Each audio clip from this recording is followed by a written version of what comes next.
According to the Advance Fee Fraud and Other Fraud-Related Offences Act 2006, false pretense means representation, whether deliberate or reckless, made by word, in writing, or by conduct of a matter of fact or law, either past or present, which representation is false in fact or law, and which the person making it knows to be false or does not believe to be true. Good evening and welcome to the program, The Eagle. My name is Aisha Gambari. With me on the program is Aisha Mohammed. Hello. Hi Aisha.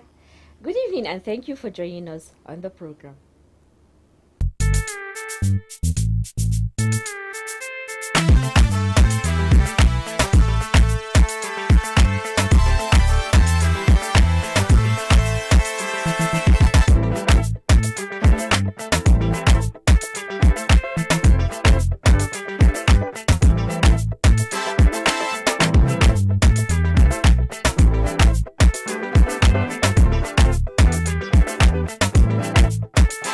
EFCC will get you anywhere, anytime. On the program today, the Economic and Financial Crimes Commission EFCC recorded 126 convictions in 2014, just as the Commission has secured so many convictions this year.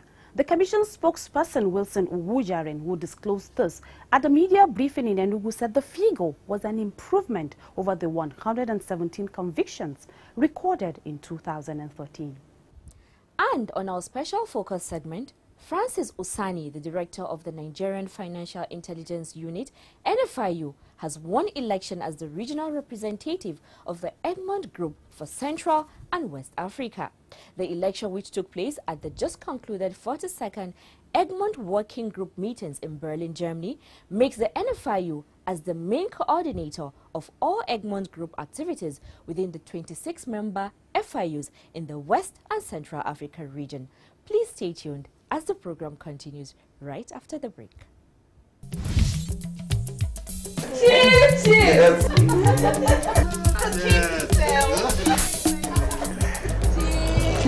What is it? Please, keep to yourself. Chief Urabo, I got a telephone call. Anytime I close my eyes, yes, I see dead people chasing me in my sleep. My Jova Magadam. Is it possible for someone to become restless just because of his past? Nevertheless, unless you kill somebody dead, then the spirit will be haunted you. Hey! Was you all contractors? I embezzled all the money for the roads that are now death traps, killing people every day. I approved the supplies of fake drugs on pipe and water. I embezzled the money. I dey fear, Chief. You are supposed to fear a special man that the people of EFCC and chase people who are doing to support other people with money. EFCC, as soon as they capture them, straight to prison. Chief, Jail. How you are? Life is not just about acquire wealth, making money. When other people are getting die of hunger and neglect, be careful. EFCC I watch. EFCC will get you anywhere, anytime. Our first report today is on the recent press briefing about the activities of the Commission in Enugu. EFCC spokesperson Wilson Uwujaren, who briefed journalists at the event, pledged the EFCC's determination to sustain the momentum of the fight against graft in the country. Kamilu Gabi has the report. Wilson Uwujaren, while briefing journalists at the event, said the Commission recorded 127 convictions in 2014, adding that the figure was an improvement over the 117 convictions the Commission recorded in 2013. That for me is a record. I don't know of any other law enforcement agency in this country that can boast of that record. It doesn't come easy if you know what we face in prosecuting cases in court. So that for me is a major achievement. And we are not resting on our laurels. We are moving ahead, and we are promising Nigeria that this year, God willing, we are going to also surpass the record that we achieved in 2014, and that is our target for 2015. The Commission's spokesperson equally reiterated the Commission's determination to vigorously prosecute all pending cases in court. Owujaren also emphasized the support the agency has been receiving from international law enforcement agencies and other partners in the fight against organized crime and corruption. He disclosed that the EFCC has signed over 12 Memoranda of Understanding (MOU) with various law enforcement organizations covering the areas of training, intelligence sharing, and joint operations. Since Lamode took over as the executive chairman of EFCC, global confidence on the Commission has improved remarkably. Now we have a working relationship with all the major law enforcement organizations across the world. What that means is that we are able to share intelligence, and we are able to do joint investigation across major jurisdictions across the world.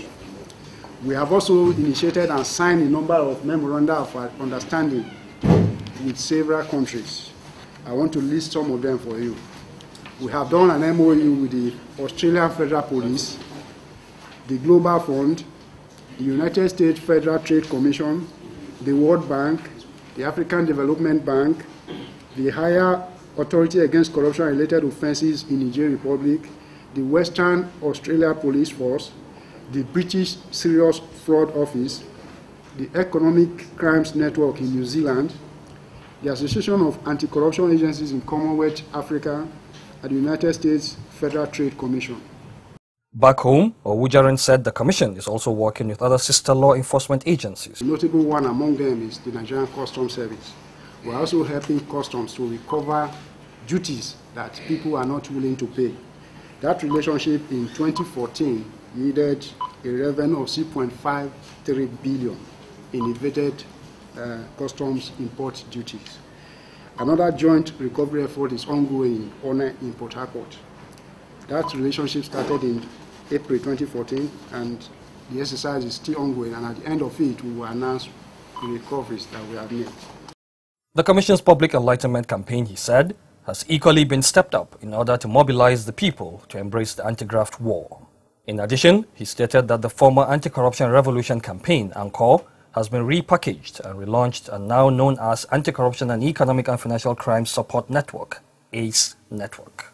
The Interfaith Anti-Corruption Preaching-Teaching Manuals launched by the Executive Chairman EFCC Ibrahim Lamorde also formed part of the briefing. The manuals are well-researched publications that are to be used for teaching and preaching against corruption in churches and mosques nationwide. The head of operations Enugu Zone, David Iloyanomo, in a welcome remark, charged the media to go a step further in educating the public on the efforts of the EFCC in combating economic and financial crimes and sensitize the people on the dangers of cybercrime.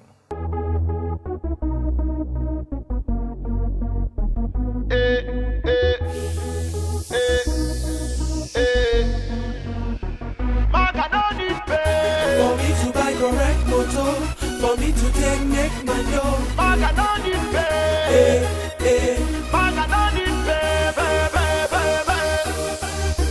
reminiscing as I walk to my car, thinking about how it used to be. For Edmont, I did ride Okada, and most times I did so carry. I wanted to change the way I live, but I didn't have to do those things. Now I'm rolling VIP, and all the girls wanna be like me. Yeah. You ask me how I feel in my reality. Gotta tell you truly, it ain't easy now. I feel the pressure to find something wrong to do. Then I remember you reap what you sow. Now I'm sitting staring at the screen of my computer, thinking really hard about what truly matters. What's with all this data? Just to catch a maga. He could have been my father or someone else's brother. for me to buy correct motor, for me to take make my dough. Welcome back. And from that report, we move to Nasarawa State, Lafia, where a prosecution witness in the ongoing trial of Aliyu Akwedoma, former Nasarawa State Governor, Timothy Anthony Anjide, and Dauda Egwa, told the Federal High Court in Lafia that there was no memo to back payment authorized from the State Treasury by the accused persons, nor was the fund accounted for. Golden Ago completes the story. Akredoma, Anjide and Egwe are being prosecuted by the Economic and Financial Crimes Commission, EFCC, on a 10-count charge bordering on money laundering.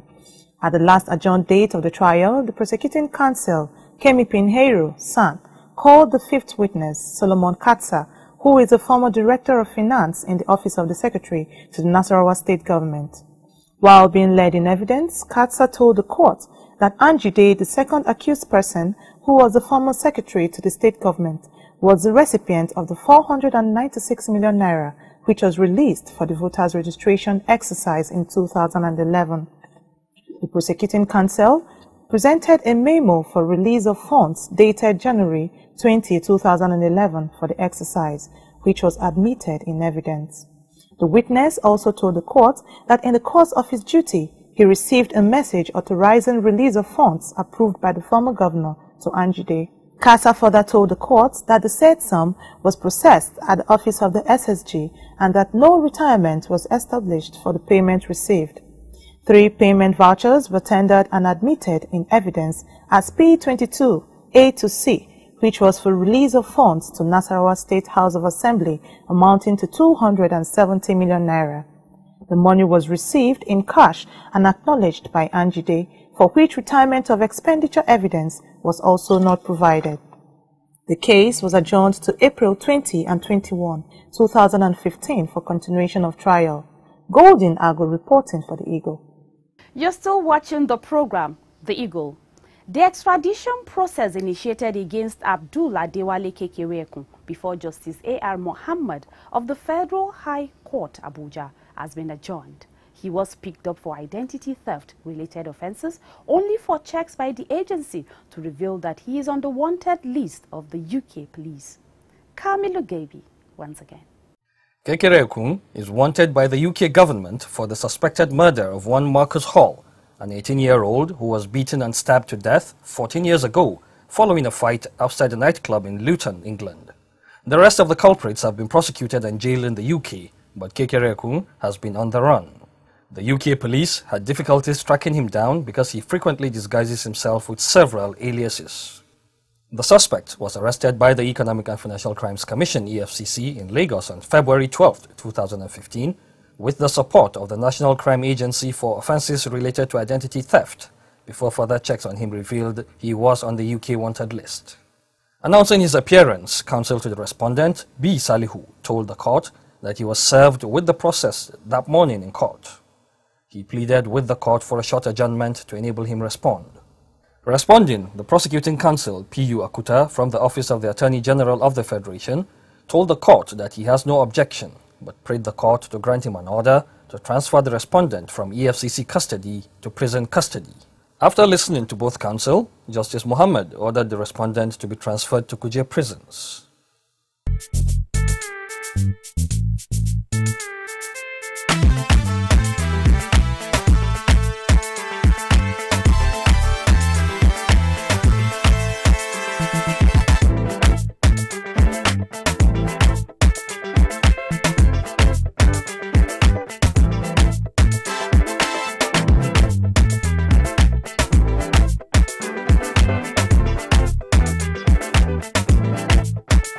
EFCC will get you anywhere, anytime.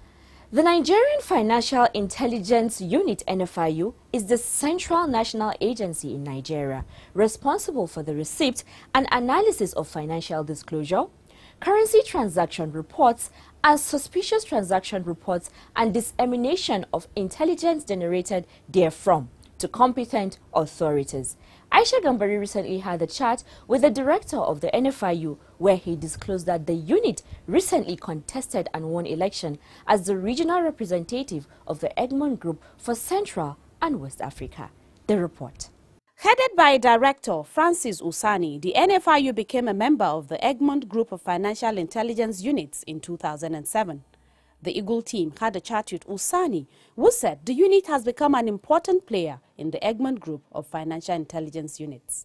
The Edmont Group of Financial Intelligence Unit is a kind of association of all FIUs worldwide. And the NFIU is just part of that group. It's a member of that group. But by virtue of its membership, and the NFIU had played a significant role, leadership role even within the West African sub-region by way of mentoring and sensitization of other FIUs, especially those that have not been members of the Edmont Group. So to that extent, I think the NFIU is one of the major players. In what areas has the NFIU impacted on other FIUs within the African sub-region? Yeah, impact in terms of mentorship. We mentor other FIUs within the sub-region, develop them in terms of capacity. We also give them technical assistance when they have need.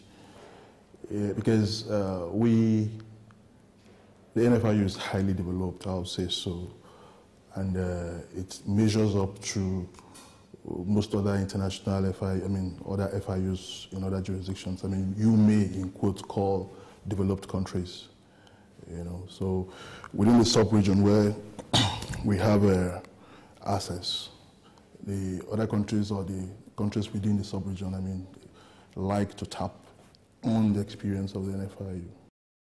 The NFIU became a member of the Egmont Group in 2007, you said. How was the unit admitted into the group?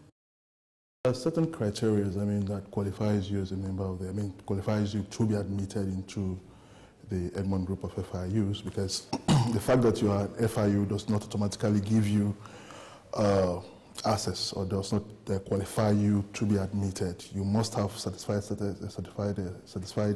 certain criteria. You must have an effective EML CFT regime, especially in terms of your legislation, your laws.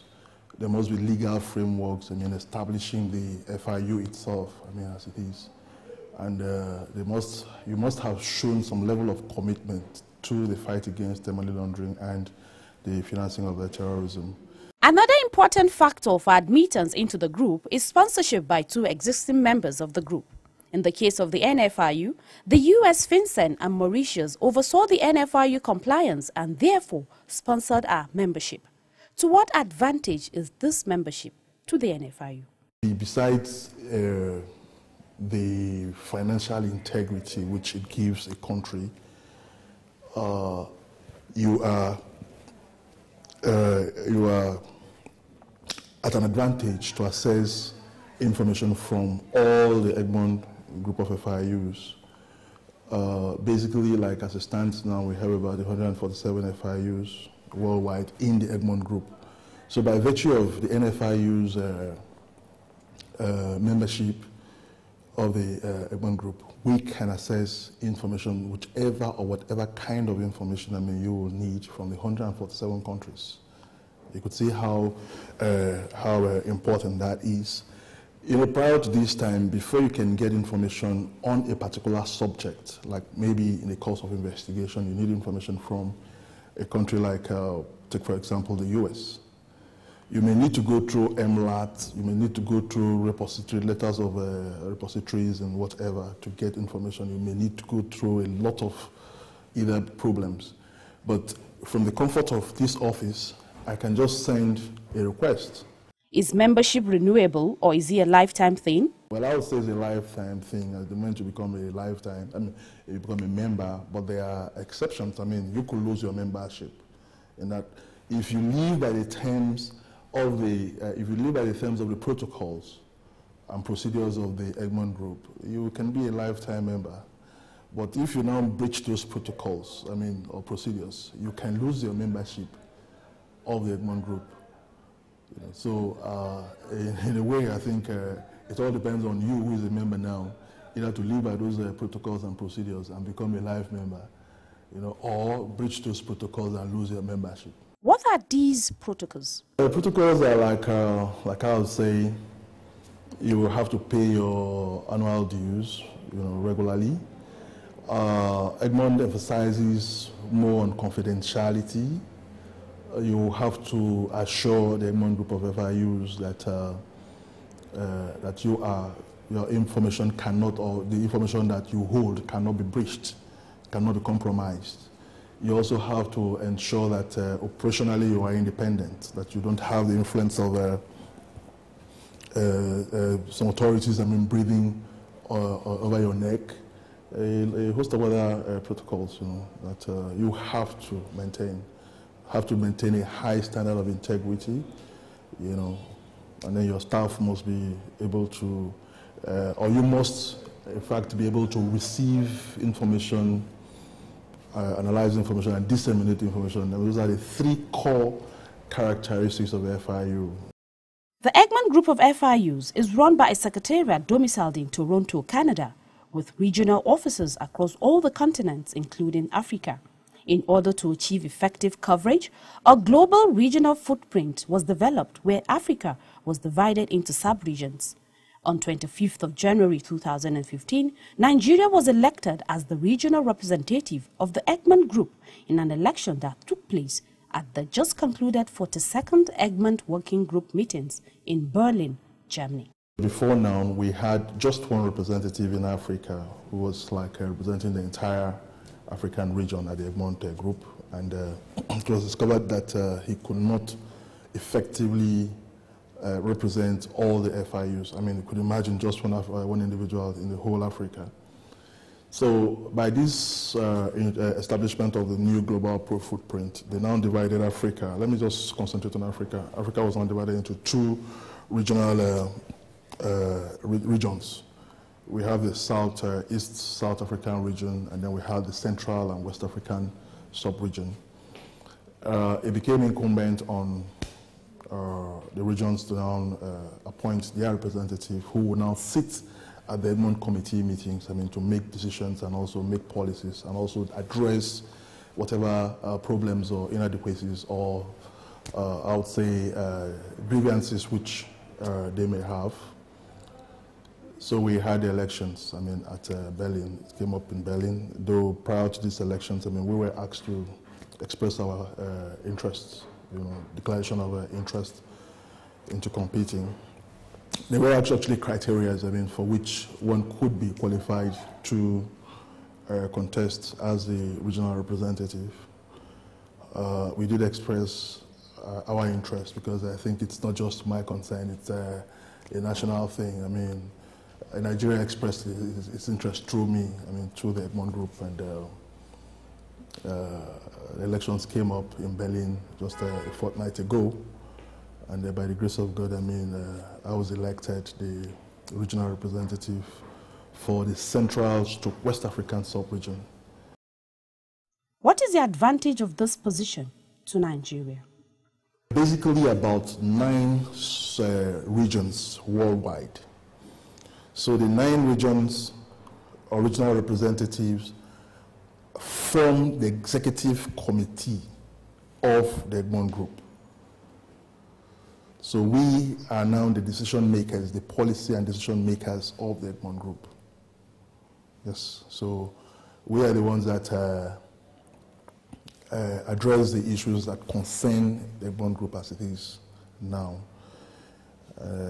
So I think it's one milestone. If you ask me, I'll say it's one milestone for Nigeria in terms of the fight, or in the area of the fight against money laundering and the financing of terrorism. Aisha, yes, that election was evidence that the NFIU has become a global instrument to reckon with. It is another plus to the fight against graft in Nigeria. Oh yes, Aisha, you're right. If you remember in 2006, when Nigeria was blacklisted by the FATF, it was the effort of the NFIU that brought us out of the list of non-cooperative countries and territories. Well, on behalf of the Eagle team, we say a big congratulations to the director of NFIU. And that's how far we can bring you on this week's edition of the program. To be part of this program, please send your contributions to info@efccnigeria.org, or search for us on Google Plus at Official EFCC or officialefcc@gmail.com. You can also like our page on facebook.com/Official EFCC, or follow us on Twitter at Official EFCC. And to watch our programs and other activities, please log on to youtube.com/Official EFCC. My name is Aisha Mohammed. please stay away from any form of economic and financial crimes. And I'm Aisha Gambari, thanking you for watching. God bless Nigeria. See you next week.